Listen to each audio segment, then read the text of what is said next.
India's top official claims foreign power trying to subvert democracy.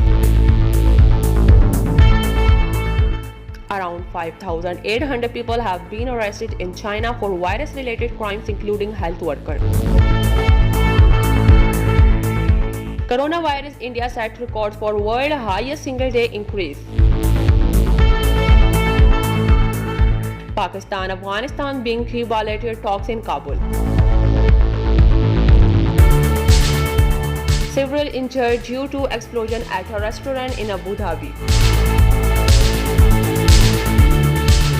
India says Chinese troops carried out military movement in fresh border row.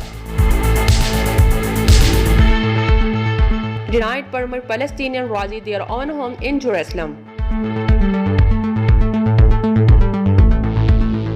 Lebanon decide on new PM as Macron visit.